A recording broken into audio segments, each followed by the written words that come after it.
fatigué que le défenseur. Pourquoi? Parce qu'il aura fait tout et n'importe quoi et il n'aura pas réussi à produire s'il est capable de produire. Là, qu'est-ce qu'on essaie de produire quand un mec se retrouve au sol? Si, hop, c'est en train de combattre, d'un coup il se retrouve ceci à quatre pattes, on ne va pas essayer d'immobiliser. Si on essaie d'immobiliser, il va falloir travailler, il va falloir l'amener sur le dos, essayer d'amener. C'est compliqué. On va essayer d'immobiliser. Si par exemple je viens de le faire projeter et il se retrouve sur le dos, là on va essayer de chercher l'immobilisation directement. Je ne sais pas quand il est capable, on va la chercher tout de suite. Je pense qu'on va la chercher parce que c'est compliqué, il va falloir bosser. On va à l'essentiel. On a un mec qui se retrouve direct quatre pattes, on est comme ceci par exemple. Là il faut essayer de faire quoi à votre avis? À part ne rien faire, l'étrangler, le soumettre. L'objectif c'est de le soumettre. Okay. Et pour le soumettre, il faut faire quoi? Il faut le contrôler. Il ne faut pas se jeter sur lui directement. Et quand on va faire un contrôle, l'objectif c'est qu'il ne puisse pas se relever. Donc l'intérêt c'est tout de suite, tac, on prend le dos, on passe derrière et on enclenche. Là je suis sur lui. Il peut se relever. Bon, il va se relever, automatiquement s'il se relève, il va prendre le dos. C'est obligatoire. Ça n'existe pas quelqu'un qui se relève comme ça. Parce que déjà il y a les deux mains, posent le sol, donc il ne va pas se relever comme ça. C'est impossible. Forcément il va prendre le dos. Il va prendre le dos. Donc il va éviter de faire se relever. S'il ne se relève pas, l'intérêt, justement, c'est quoi? C'est de l'amener. Là où on veut. Donc on va faire quoi? On va commencer à contrôler. Et là on va passer les hélices. Souvent il y a des enclenches, ils sont sur lui. Il suffit qu'il fasse tel le taureau de base, il envoie un coup de fesse, je dégage, je perds tous mes appuis. L'intérêt c'est quoi? Je suis ici, tac, j'enclenche. Les deux pieds, quelqu'un, les genoux, ferme. Et là on va creuser.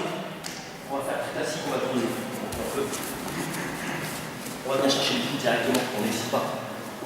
Là, en général, il va descendre, il va se protéger, il va faire ceci. Comme il sait qu'il n'y a pas de frappe au sol, il ne se met pas vraiment en danger. Et on va venir chercher le coup. Et là, quand on va creuser, c'est. On va plonger les mains directement. On plonge les mains. On plante et on va chercher. Et à partir de là, vous vous doutez que ça va être compliqué pour étrangler.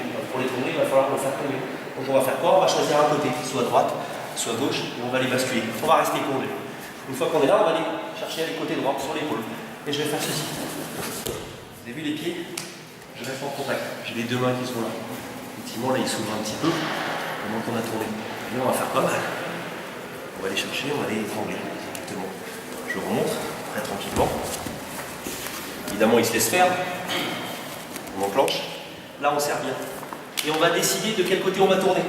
Pourquoi? Parce qu'en fonction de ça, les pieds vont changer de positionnement. Si on part à droite, le pied gauche, il va venir pousser cette jambe. Okay, ça va aider à la rotation. Parce que juste de me jeter, je ne suis pas certain qu'il va tourner avec moi. Je peux très bien essayer de me jeter. Je résiste fort si je pars. Et il peut se passer ça.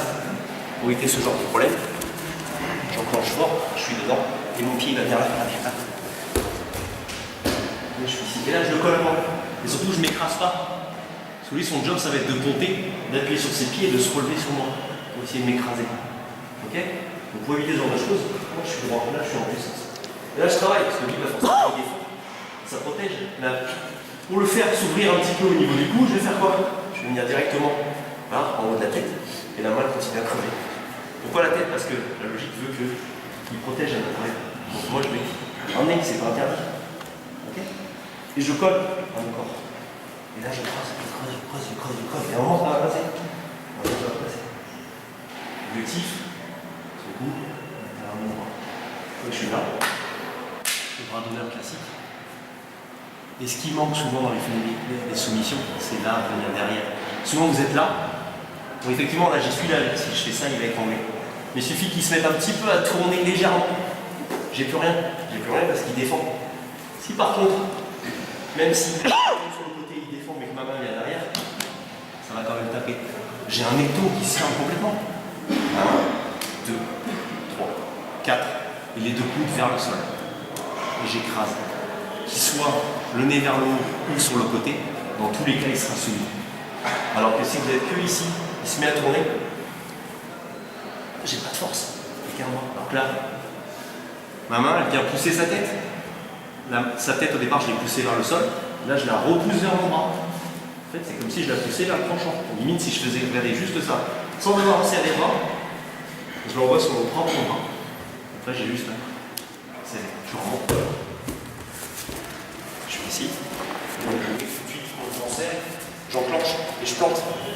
Je ne me charge pas trop sur lui, sinon je pars sur l'avant. Je ne pars pas trop sur l'arrière, parce que s'il se jette, là, je suis bloqué. Je suis stable. Ok, bassin, je suis bloqué. Et j'enclenche. Et je plonge. C'est pas.